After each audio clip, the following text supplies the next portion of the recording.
So we're going to talk about semi-automatic contact shots, and the nemesis of the semi-automatic is that a lot of people don't realize that in a close quarter battle, the likelihood that you're going to push the weapon towards the subject is very high, and it's very common to cause malfunctions.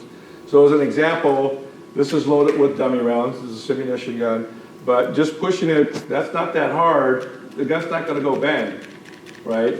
It doesn't take a lot in a struggle to push it in, and it will go out of battery. So with the GRAPS position, we'll do the brace contact position.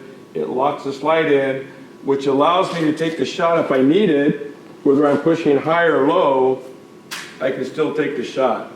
So it's good to let people practice to see, especially if you're rolling around on the ground, it's very easy to push it into a subject that you're trying to shoot. Nothing's happening.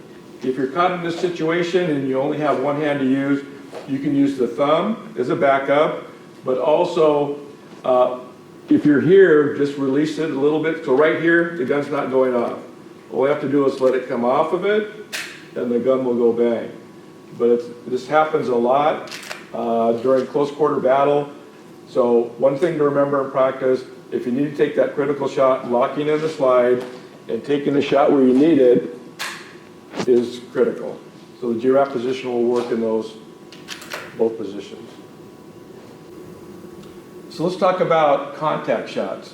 So you come up on a scene, your partner's on the ground, someone has him like in a crossbody position, and he's trying to get his gun that's almost in and out of the holster. They're struggling over it. And of course, as the good backup, you see me come up to cover you, and I'm going to take my critical shot. And you're going to go, no, no, don't do that. So the contact shot gives you a better place to take a critical shot.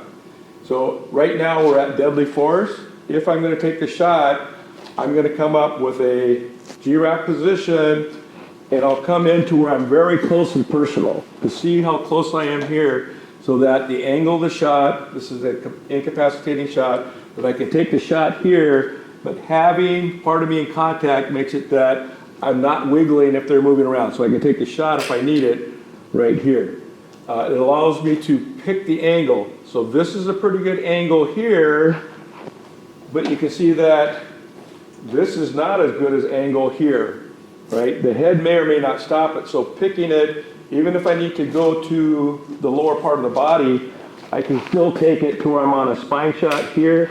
But notice the angle of the gun is angled away from my partner. That's a critical part. All right, so we'll generally practice this where we have at least 2 officers, maybe 3, come in and they have to move around and then pick the position. So if we change this to where Dwayne's on top, so just switch your position, and he has a hold of Dwayne's gun, right? He's pulled him on, now he's holding on here. So now you can see like, whoa, right? And I'll get really close, chest to chest. So this makes it even more difficult to find the shot. I can take the lower body shot, but it may not stop it. So looking at my angles where I can get in, right? Controlling the muzzle, getting in. I may even give him a warning, release the gun or you're gonna be shot, all right? Now the reason I want to do this is that if he sees me pulling the gun, look where his other hand is. He can grab my gun and redirect it right back towards me, so locking it into where I'm controlling it. Notice I will lean my arms onto my partner and I have it as part of him. Now obviously with my tack light, I can make a contact shot. Thinking that you don't have that, I would still hold on to it because even with this, I don't want him redirecting towards my partner, but taking it where I need it, placing it, take the angle where I need it here. All right?